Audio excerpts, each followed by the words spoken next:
আধুনিক যান্ত্রিক সভ্যতায় প্রায় সকল আবিষ্কার ও প্রযুক্তির মূল চালিকা শক্তি হল বিদ্যুৎ। বিদ্যুৎকে বাদ দিয়ে বর্তমান বিজ্ঞানের অগ্রগতির কথা কল্পনা করা যায় না। অফিস, আদালত, শিল্প, কৃষি, পরিবহন, স্কুল, কলেজ, এমনকি আমাদের দৈনন্দিন কাজে বিদ্যুতের অবদান অপরিসীম। এমনকি আপনি যে মাধ্যমটির সাহায্যে আমাদের এই ভিডিওটি দেখছেন, সেটিও এই বিদ্যুৎ ছাড়া সম্ভব হতো না। আজকে আমরা এত আধুনিক সভ্যতায় বসবাস করতে পারছি, তার জন্য কিন্তু ইলেকট্রিসিটির অবদান সবচেয়ে বেশি। আর বিদ্যুৎ আবিষ্কারের পর থেকে বিভিন্ন জিনিসের আবিষ্কার দ্রুত গতিতে হয়েছে। তবে আপনাদেরকে বলে রাখি, এই বিদ্যুৎ কিন্তু কেউ উদ্ভাবন করেনি, কারণ এই জিনিসটা পৃথিবীতে আগে থেকেই ছিল। আমরা আবিষ্কার করেছি সেই পদ্ধতি যার সাহায্যে এই ইলেকট্রিসিটিকে আমরা কাজে লাগাতে পারি। আজকের ভিডিওতে ইলেকট্রিসিটির আবিষ্কার সম্বন্ধে আপনাদেরকে জানাবো এর রহস্যময় কিছু অজানা তথ্য। কোনো কিছুর আবিষ্কার একদিনে হয়নি।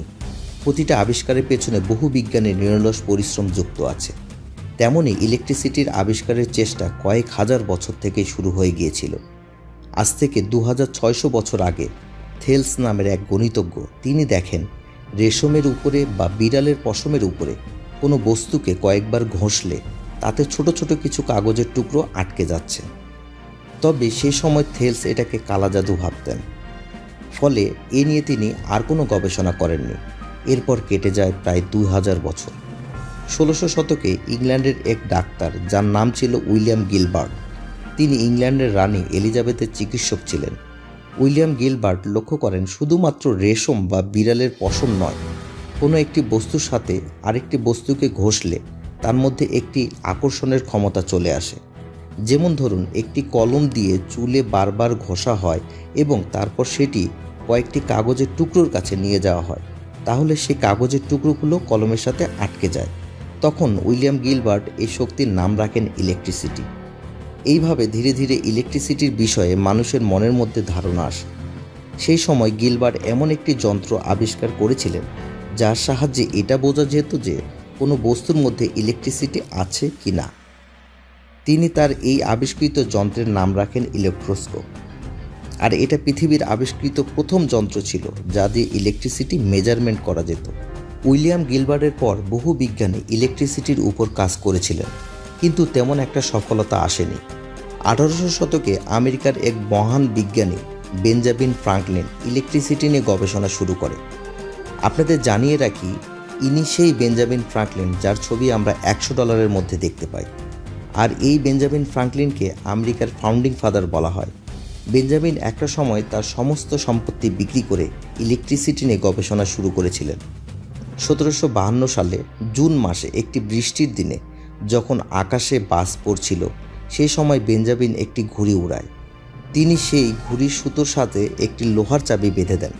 সে সময় একটি বাজ তার ঘুড়ির উপর এসে পড়ে এবং সেখান থেকে ইলেকট্রিসিটি সুতোর মাধ্যমে প্রথমে ওই লোহার চাবিতে আসে এবং তারপর বেঞ্জামিনের হাত পর্যন্ত পৌঁছায়।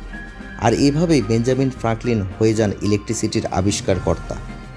এখানে আপনাদেরকে জানিয়ে রাখি, বৃষ্টির সময় যে বজ্রপাত হয় তার মধ্যে প্রচুর পরিমাণে ইলেকট্রিসিটি থাকে। বেঞ্জামিন ফ্রাঙ্কলিন ইলেকট্রিসিটির আবিষ্কার করে ফেলেনও। ইলেকট্রিসিটিকে কাজে লাগানোর পদ্ধতি তখনও আবিষ্কার হয়নি। এরপর 1791 সালে দুই বিজ্ঞানী আলেসান্দ্রো ভোল্টাস ও লুইগি গ্যালভানি একটি পরীক্ষা করেন। সেখানে একটি মৃত ব্যাঙের দুই পায়ে দুটো আলাদা ধাতুর সংস্পর্শ করতেই সেই মৃত পা দুটো নড়ে ওঠে। তখন লুইগি গ্যালভানি এর নাম রাখেন অ্যানিম্যাল ইলেকট্রিসিটি। তবে তার বন্ধু আলেসান্দ্রো ভোল্টাস এই বিষয় সম্পর্কে সহমত ছিলেন না। তিনি বলেন এটা দুই আলাদা ধাতুর কারণেই হয়েছে, তাই এটাকে মেটাল ইলেকট্রিসিটি বলা উচিত। এরপর 1792 সালে আলেসান্দ্রো ভোল্টাস একাই একটি গবেষণা করেন এবং 1800 সালে তিনি পৃথিবীর প্রথম ব্যাটারি আবিষ্কার করেন। তিনি কয়েকটি আলাদা আলাদা ধাতু ব্যবহার করে একটি ব্যাটারি তৈরি করেছিলেন। আলেসান্দ্রো ভোল্টা জিঙ্ক এবং কপারের কতগুলো ধাতুর পাতকে সোডিয়াম হাইড্রোক্সাইডে ভিজিয়ে একটি ব্যাটারি আবিষ্কার করেছিলেন। আলেসান্দ্রোর এই আবিষ্কারের পর ইলেকট্রিসিটি নিয়ে গবেষণা দ্রুত গতিতে চলতে থাকে, কারণ এর আগে ইলেকট্রিসিটির নির্দিষ্ট কোনো সোর্স পাওয়া সম্ভব ছিল না। ভোল্টাসের আবিষ্কৃত এই ব্যাটারি থেকে পাওয়া ইলেকট্রিসিটিকে ডিসি কারেন্ট বলা হতো। এরপর 1820 সালে হ্যান্স ক্রিস্টিয়ান নামের এক বিজ্ঞানী তার গবেষণায় লক্ষ্য করেন যখন একটি ধাতব তারের মধ্যে দিয়ে ইলেকট্রিসিটি যায় তখন সেই তারের আশেপাশে একটি চৌম্বকীয় শক্তি উৎপন্ন হয়।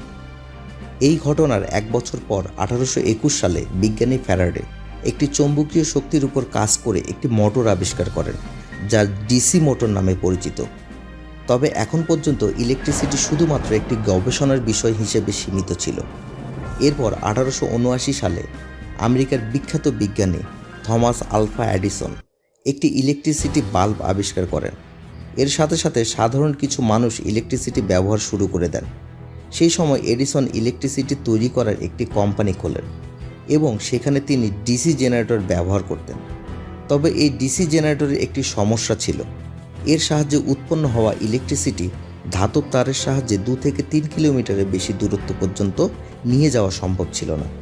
আর এই কারণে প্রতি 2 থেকে 3 কিলোমিটার পর একটি করে ইলেকট্রিসিটি প্রোডাকশন ফ্যাক্টরি বসানো হতো।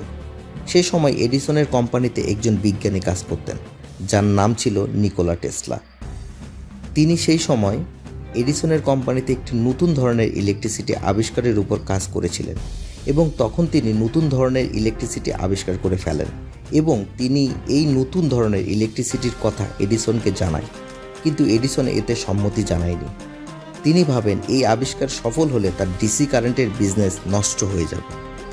এডিসন তখন নিকোলা টেসলাকে বলেন, এই এসি ইলেকট্রিসিটি খুবই বিপজ্জনক, তুমি শুধুমাত্র ডিসি কারেন্টের উপর কাজ করো। কিন্তু নিকোলা টেসলা চেয়েছিলেন এমন একটি উপায় বের করতে যার সাহায্যে ইলেকট্রিসিটি বহুদূর পর্যন্ত নিয়ে যাওয়া যাবে, এমনকি এটি সস্তা হবে, যাতে সাধারণ মানুষ এটি ব্যবহার করতে পারবে। এডিসন যখন তাকে এই গবেষণা করতে বারণ করেন তখন নিকোলা টেসলা এডিসনের কোম্পানি ছেড়ে দেন এবং তিনি নিজেই একটি গবেষণা শুরু করেন। অবশেষে 1887 সালে নিকোলা টেসলা এসি জেনারেটর এবং এসি মোটর আবিষ্কার করেন, আর এর ফলে ইলেকট্রিসিটি বহুদূর পর্যন্ত নিয়ে যাওয়া সম্ভব ছিল। এবং এরপর থেকে ইলেকট্রিসিটির ব্যবহার বাড়তে থাকে এবং নতুন নতুন ইলেকট্রিক যন্ত্রের আবিষ্কার হয়। বর্তমানে আমাদের বাড়িতে যে ইলেকট্রিসিটি আমরা ব্যবহার করি তা নিকোলা টেসলার আবিষ্কৃত এসি কারেন্ট। তো এই ছিল ইলেকট্রিসিটির আবিষ্কারের ইতিহাস। ভিডিওটি ভালো লাগলে অবশ্যই লাইক করে দিন আর বন্ধুদের সাথে শেয়ার করে দিন।